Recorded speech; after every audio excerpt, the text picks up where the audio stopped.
Não contem comigo para culpar um ou dois no jogo de hoje, tá? Eu não acredito nessa abordagem, né? A minha linha de pensamento, a minha conduta não é essa.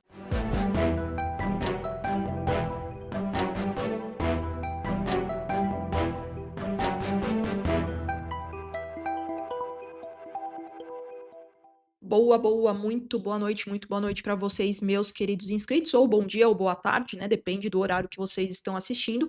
Vamos falar aqui sobre essa noite difícil, né?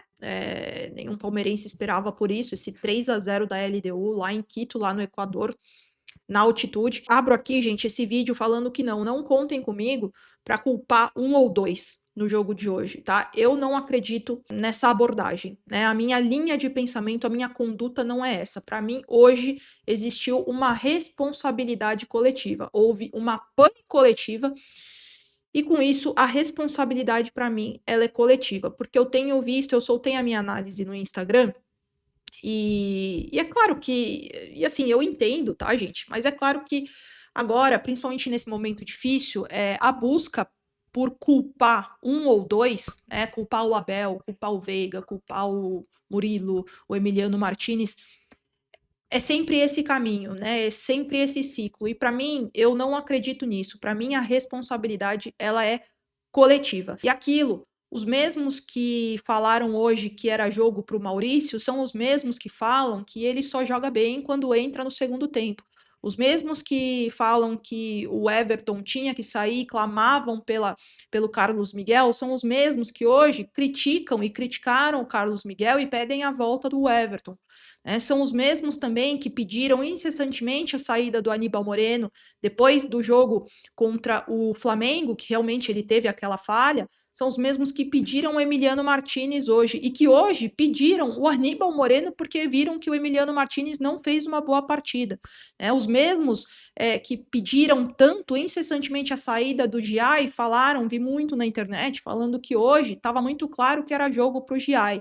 Então, assim, eu acho que a gente precisa ter muita cautela nesses momentos difíceis, né? E justamente nesses momentos fazer uma reflexão e tentar entender o porquê que aconteceu tudo isso, né? Eu acho que é muito difícil a gente entender de fato o que aconteceu. Acabou o jogo agora há pouco, né? Eu, como vocês, eu sou torcedora também. É claro que a gente fica triste, a gente fica muito mal com uma noite, como eu falei, uma noite muito dolorosa mesmo, né? Eu, de fato, não estava esperando, principalmente até pelo que o Palmeiras estava fazendo dentro de campo, né? O Palmeiras está né, com um rendimento muito bom, com a dupla Flaco e Vitor Roque muito entrosada, um meio de campo bastante entrosado. E sim, tiveram duas mudanças na escalação, né? O Abel ele optou pelo Veiga e optou pelo Emiliano Martinez. No pré-jogo com o Massa, eu falei que eu teria colocado a mesma escalação, né? Do jogo contra o Flamengo, eu teria tirado o Bruno Fux e de fato colocado o Murilo. Por ser um jogo muito físico, e eu acho que o Bruno Fux ele funciona muito melhor com 3 zagueiros pelo meio, ou até mesmo com uma função que ele cumpriu quando o Aníbal estava não estava na seleção, né? Aquele primeiro volante de contenção, para quê? Para explorar mais essa característica dele, né? A principal característica, o passe em profundidade para quebrar a primeira linha de marcação, e hoje era um jogo muito físico, né? Portanto, eu acho que o Murilo ele entrega mais na parte física.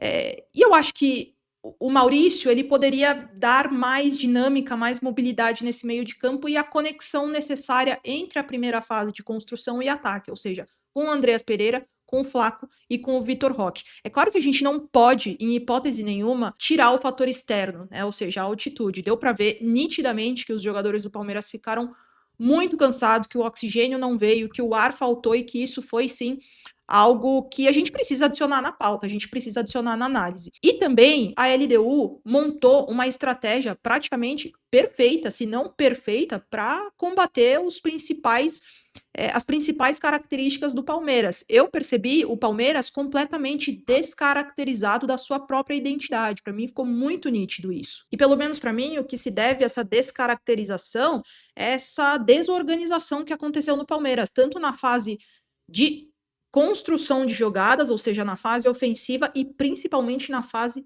defensiva.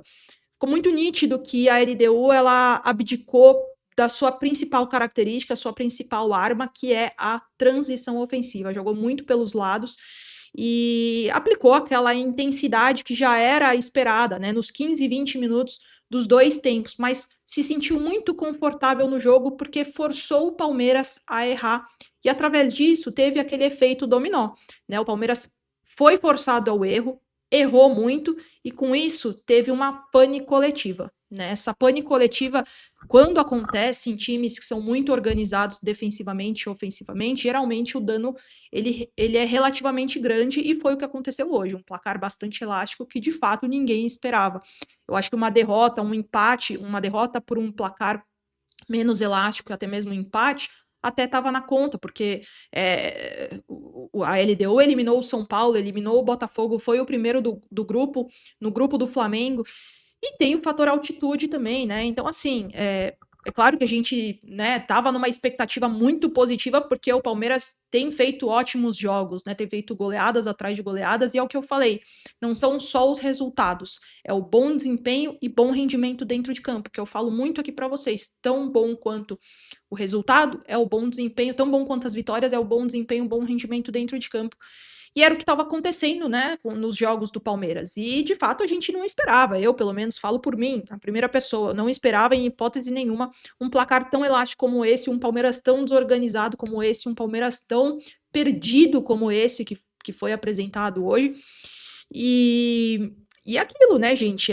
Eu acho que agora é recolher os cacos, né? É tentar organizar, porque no final de semana já tem um jogo extremamente importante contra o Cruzeiro para manter a liderança. Se o Palmeiras quiser manter a liderança, vai ter que vencer o Cruzeiro descansado. O Palmeiras viajou para altitude, já vai jogar no final de semana, domingo, e quinta-feira que vem já tem a LDU de novo. É claro que o pensamento do Palmeiras e do palmeirense também deveria ser de não desacreditar em nenhum momento desse time, dessa comissão, porque já viveu viradas, né? Já presenciou viradas históricas e remontadas históricas também. Portanto, eu acredito que o jogo no Allianz Parque vai ser completamente diferente.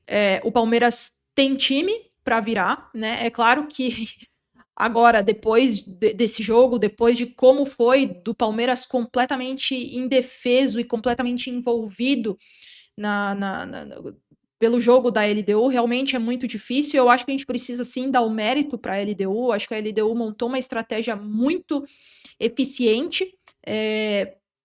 Mas eu acredito que o Palmeiras pode sim fazer uma outra história, um outro contexto, um outro jogo e conseguir os 3 gols para talvez levar para pênalti ou até mesmo fazer 4 gols.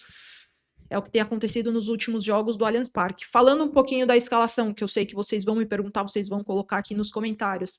Acredito que foi o que eu falei até no pré-jogo com o Massini, ele quis deixar o Veiga para cadenciar um pouco mais esse meio de campo e ganhar um pouco mais esse meio de campo para tentar algumas bolas com qualidade. O Veiga até fez um lançamento que caiu no pé do Vitor Roque, infelizmente ele não fez o gol, e também aproveitar a finalização de média distância, talvez bola parada, escanteios, para tentar alguma coisa, para ter esse recurso que o Veiga tem, que é a batida na bola, né, que cobrança de faltas, né, ter esse refino técnico no meio de campo para situações como essa, né? E o Emiliano Martinez, acredito que foi para ter um meio de campo mais combativo, também explorar essa estatura dele, né? Talvez num escanteio, em faltas, em bolas aéreas, e ter esse meio de campo mais combativo, né? Eu acho que o Emiliano ele tem essa característica também do passe em profundidade,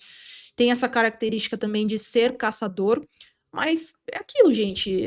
Às vezes as noites elas são inexplicáveis. Tem coisas que não dá para entender de fato o que aconteceu, mas eu acho que a gente também precisa saber dar o mérito pro adversário. Que o Williamil jogou, e eu falei na minha análise, inclusive, do Instagram, ele jogou muita bola. É um jogador boliviano, já jogou no Bolívar, ou seja, tá habituado a jogar na altitude, e ele é, na verdade, né, um desses responsáveis por ganhar o meio de campo da LDU. Ele é o motorzinho da LDU, ele tá em todos os lados do campo, pisa muito na área e tem a finalização como recurso muito bem apurado, né? O Medina ganhando as bolas lá na frente, né? O Azul Garay também ganhando as bolas lá na frente, o Brian Ramires também, né? Jogou muito bem, fez uma partidaça, tanto que foi expulso num pisão no GI e vai ser desfalque para o jogo da volta. Isso é uma boa notícia para o Palmeiras. Mas é isso, eu acho que o Palmeiras precisa agora é do nosso apoio. Eu apoio, eu acredito, apoio da minha parte não vai faltar. E eu acho que o Palmeiras já demonstrou que é capaz, né, essa comissão já mostrou também que é capaz de mudar esses jogos que tem esse teor de dificuldade lá em cima, né? Eu acho que as mexidas elas também não funcionaram. Eu esperei muito a entrada do Maurício, que não aconteceu. Eu achei que teve muita desconexão entre o ataque e a defesa. Eu achei que faltou muito essa peça de ligação, né? Eu achei que faltou muito essa mobilidade, essa dinâmica que o Maurício dá para o jogo. E até mesmo quando entrou o Alan, ele entrou mais aberto pela direita, então o Andreas Pereira fez até mais uma função de um camisa 5, e eu gosto muito mais do Andreas Pereira como um camisa 8, até mesmo próximo da área. E eu achei até que poderia acontecer diferente com o Veiga, para ele, realmente para o Andreas ficar mais perto, né, da fase de construção, ou seja, mais perto do ataque, e deixar o Veiga ainda mais perto da área defensiva da LDU, né? Então a gente sabe também que a LDU ela é um time muito atento e muito perspicaz quando a bola tá com o adversário, principalmente em bolas paradas, em escanteios e faltas, porque o time já arma para essa transição ofensiva, e os dois jogadores que são responsáveis também por iniciar essa transição é o Azulgaray e o Medina. E hoje nem aconteceu tanto essas transições, por isso que eu achei a estratégia da LDU bem eficiente, porque tirou completamente a posse de bola. Teve uma hora do jogo que ficou 70-30 posse de bola, e tirou completamente as pretensões do Palmeiras, do Palmeiras colocar o seu jogo em campo, né? De colocar a verticalidade no seu jogo, né? De colocar um pouquinho que seja de intensidade no jogo. Era muito nítido, até mesmo que quando o Vitor Roque conseguia a bola, isso aconteceu muito no segundo tempo, tinha a posse da bola, o time não subia em bloco, justamente para não se desgastar. Mas como a LDU já tem muito essa facilidade, já está habituada em jogar na altitude, já tem uma estrutura muito bem montada, isso eu também falei no pré-jogo. A LDU ela tem uma estrutura muito bem montada enquanto plano de jogo e execução, ou seja, eles executam muito bem essa estrutura, né? Essa estrutura de jogo, esse padrão de jogo. O time não subia em bloco, ninguém acompanhava, faltou muito aproximação, né? E futebol é eficiência também, né, gente? O Palmeiras teve pelo menos, acho que 3 oportunidades, uma com o Sousa, uma com o Vitor Roque, uma com o Flaco Lopes também. Acho que 2 até com o Vitor Roque, e de fato, infelizmente, não conseguiu fazer o gol. Eu acho que num jogo para a volta, o primeiro de tudo é estar organizado ofensivamente e principalmente defensivamente, na parte defensiva. Eu acho que o primeiro de tudo é a organização, para aí sim começar a sanar os danos, né? Que são 3 gols. Então, aí sim, primeiro ter essa organização, gerar volume de jogo, para aí sim conseguir o primeiro gol, conseguir o segundo gol, conseguir o terceiro gol, para quem sabe ir para os pênaltis e quem sabe mais gols. Como eu falei, eu apoio, antes de tudo eu vou apoiar, o Palmeiras vai ter meu apoio, eu espero que esse apoio venha da maioria dos palmeirenses, tá bom, gente? Eu acho que é isso, não tenho mais muito o que falar, acho que realmente foi um pesadelo de noite, foi uma noite muito difícil para nós palmeirenses. E é isso, volto durante a semana para a gente conversar mais. Se você curtiu o meu canal, curtiu o conteúdo, 2 ações são muito importantes: a sua inscrição e o seu like. Combinado, gente? Volto nos próximos dias e nunca se esqueçam, avante palestra, sempre.